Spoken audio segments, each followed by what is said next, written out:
అన్న చెప్పండి, నిన్న తీన్మార్ మల్లన్న ఆఫీస్ పైన జరిగిన దాడిని ఏ విధంగా చూస్తారు? ఇది ఆధిపత్యాన్ని అహంకారంతో చేసిన దాడిగా మేము భావిస్తున్నాం. ఈరోజు తెలంగాణలో ఊతపదంగా కొన్ని సామెతలు ప్రజల్లోకి ఈజీగా అర్థం కావడానికి కొన్ని సామెతలు ఉన్నాయి. అది తెలంగాణ ఉద్యమంలో కేసీఆర్ గారు చెప్పినన్ని సామెతలు 190 సామెతలు ఎవరు చెప్పలే. కానీ దాని వంక చేసుకొని దాన్ని ఆసరగా చేసి ఒక బీసీ బిడ్డ మీద దాడిని ఇలా మేము తీవ్రంగా ఖండిస్తున్నాం, దీన్ని వ్యతిరేకిస్తున్నాం. ఇది ఎట్టి పరిస్థితుల్లో ప్రజాస్వామ్యం మీద నమ్మకం ఉన్న వాళ్ళు చేసేటువంటి దాడి కాదు. ఒక అసహనంతో, ఒక అజ్ఞానంతో, ఇలా ఒక ఆధిపత్యం చూస్తూ చేసినటువంటి దాడిగానే మేము పరిగణిస్తాం తప్ప ఇందులో ఎలాంటి న్యాయం లేదు, ధర్మం లేదు. ఖచ్చితంగా ఇది సభ్య సమాజం ఖండించాల్సినటువంటి అవసరం. మహిళల మీద నిజంగా ప్రత్యక్షంగా కవిత గారి మీద ఇలా ఏమన్నా మాటలంటే మేమే ఖండిస్తాం ఫస్ట్. ఒకవేళ మల్లన్న అన్న మాటలతోటి కవిత గారు మనసు నొచ్చుకుంటే, ఆమె మనోభావాలు దెబ్బతింటే వారు ఖండించాల్సినటువంటి అవసరం. ప్రజాస్వామ్యంలో ఎవరన్నా నొచ్చుకుంటే, అదేవిధంగా ఏమన్నా అనరాని మాట అంటే అది ప్రజాస్వామ్యబద్ధంగా ఖండించే అవకాశం ఉంటుంది. ఆ తర్వాత నిరసన తెలిపే అవకాశం ఉంటుంది.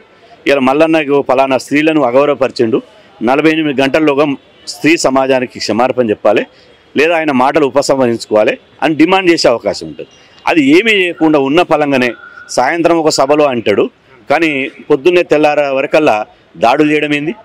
ఈ దాడులు చేయడం సంస్కృతి ఎక్కడి నుంచి వచ్చింది? నినాదాలు చేస్తూ దాదాపు 20-30 మంది అక్కడ రక్తాలు చిందేలా అవన్నీ పగలగొడుతూ ఆ దాడులను ఎట్లా చూడవచ్చు? ఇప్పుడు నేను ఇంతకుముందు చెప్పిన ఇది రక్తాన్ని కళ్ళ చూడాలి, రక్తపాతం సృష్టించాలి, అదేవిధంగా ప్రభుత్వాన్ని బదనం చేయాలి, బీసీల మీద దాడి చేయాలి. భవిష్యత్తులో బీసీల మీద ఎవరు ప్రశ్నించే అధికారం ఉండొద్దు. బీసీలను ఎవడు కూడా ఇలా మమ్మల్ని క్వశ్చన్ చేయొద్దు. కాబట్టి బీసీలను భయభ్రాంతులకు గురి చేయాలి.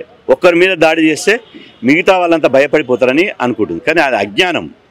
ఇలా తెలంగాణలో ఎంత శాతం ఉన్నాం? మేము 90% ఉన్నాం. బీసీ, ఎస్సీ, ఎస్టీ, మైనారిటీ కలిసి 90% ఉన్నాం. 90% ఉన్న వాళ్ళం మీరు 0.5% కూడా లేరు. ఎక్కడ పోతారు? అది ఇలా బీసీల మధ్యన కొట్లాట పెట్టి ఇలా మీరు చూస్తున్నారు. ఈరోజు మీరు చూడండి, దాడికి వచ్చినటువంటి నిరసన తెలపడానికి దాడికి వచ్చినటువంటి వాళ్ళు మొత్తం బీసీ, ఎస్సీ, ఎస్టీలే కదా. మీరు సేఫ్గా ఉన్నారు, కానీ వాళ్ళు వచ్చారు, అక్కడ ఫైరింగ్ జరిగింది. ఒకవేళ జరగరాని జరిగితే మళ్ళీ ఒక బీసీ బిడ్డనో, ఎస్సీ బిడ్డనో, ఎస్టీ బిడ్డనో ఇలా జరగరాని జరిగితే ఆ కుటుంబ పరిస్థితి ఏంది? అంటే రెచ్చగొట్టి ఉసిగొలిపి ఇలా ఎందుకు దాడులను పురిగొలుపుతున్నావు? తీన్మార్ మల్లన్న గారు చేసిన వ్యాఖ్యల పట్ల వాళ్ళు ఆవేశంతో వచ్చారు, అంత మాత్రాన ఫైరింగ్ చేస్తారా? అంటే ఆవేశం మీద వచ్చి రక్తం ఎందుకు ఏరులై పారిందాడా? అద్దాలు ఎందుకు వలగొట్టిరు?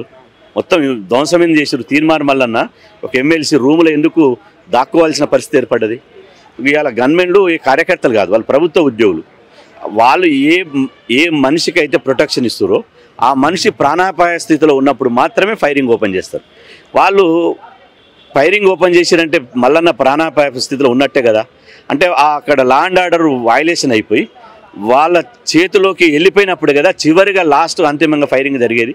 కాబట్టి ఇంత ఘోరంగా తెలంగాణలో ఫైరింగ్ జరిగేదాకా తీసుకొచ్చారంటే ఇది ఎక్కడి అహంకారం? ఎక్కడ ఎంతమంది మీద దాడి చేస్తావు? ఎంతమందిని చంపిస్తావు? ఇవాళ గతంలో రాజకీయాలంటే భయం వేస్తుంది. స్థాయిలో ఉన్న నన్నే ఈ విధంగా మాట్లాడితే సాధారణ ఇప్పుడు ఆమె అన్నది కరెక్టే, కానీ నిరసన తెలిపే మార్గాలు ప్రజాస్వామ్యంలో అనేక రూపాల్లో ఉన్నాయి. ఆ నిరసన తెలిపే ఆప్షన్ని దాడి చేసే ఆప్షన్గా మీరు ఎంచుకున్నారు. దాడి చేయడమే జవాబు అంటే ప్రతి దాడి చేస్తారు. అప్పుడు ఎట్లా? ఎప్పుడు మీరు 100 మందితో ఉండరు కదా, ఎప్పుడు మీ చుట్టూ అంగరక్షకులు ఉండరు కదా. మరి దాడి చేయాలనుకుంటే ఎవరైతే బాధితున్నారో వాళ్ళు రివర్స్ దాడి చేస్తే ఎవరికి రక్షణ ఉంటుంది? కాబట్టి ఇది దాడులు చేయడం అనే సంస్కృతి కాదు. మిమ్మల్ని ఒకవేళ అవమానించిందనే ఫీల్ అయితే మీ క్యాడర్ తోటి ఖండించాలి, అవసరమైతే మీరు ఖండించాలి. మీరు ఒక మాజీ ముఖ్యమంత్రి బిడ్డ, అదేవిధంగా మీరు ఎంపీగా చేశారు, ఎమ్మెల్సీగా చేస్తున్నారు, ఒక జాగృతి సంస్థను పెట్టి నడిపిస్తున్నారు. ఎంత ఓపిక ఉండాలి, ఎంత సహనం ఉండాలి? అన్నంత మాత్రాన అది అన్నది తీన్మార్ మల్లన్నది ఎవరు చూడలే, కానీ నువ్వు దాడి చేసిన తర్వాతనే ఎక్కువ తెలిసిపోయింది. 100% ఖచ్చితంగా బీసీలు రాజకీయంగా చైతన్యమవుతారనే ఒక ఉద్దేశంతో దాడి జరిగినట్టు మేము భావిస్తున్నాం. బీసీలు చైతన్యం అయితే అది బీఆర్ఎస్ గండి పడుతుంది. కాబట్టి బీఆర్ఎస్ గండి పడవద్దంటే మళ్ళీ వెల్మల్ ముఖ్యమంత్రి కావాలనే ఉద్దేశంతో చేసిన కుట్ర తప్ప ఇంకోటి ఏం లేదు. రావచ్చు. రాజకీయ పార్టీలు కమ్మలు రెడ్లు వెలమలే పెడతారా? బీసీలు పెట్టకూడదా? కాబట్టి బీసీలు పెడతా అన్నాడు, తప్పేముంది? ఆయనకున్న స్వేచ్ఛను నేను పార్టీ పెడతా అన్నాడు, పెట్టని. బీసీ కాన్సెప్ట్ తోటి పార్టీ పెడతా అన్నాడు, తప్పేముంది? పార్టీ పెడతా అంటే ప్రాణాలు ఇస్తారా?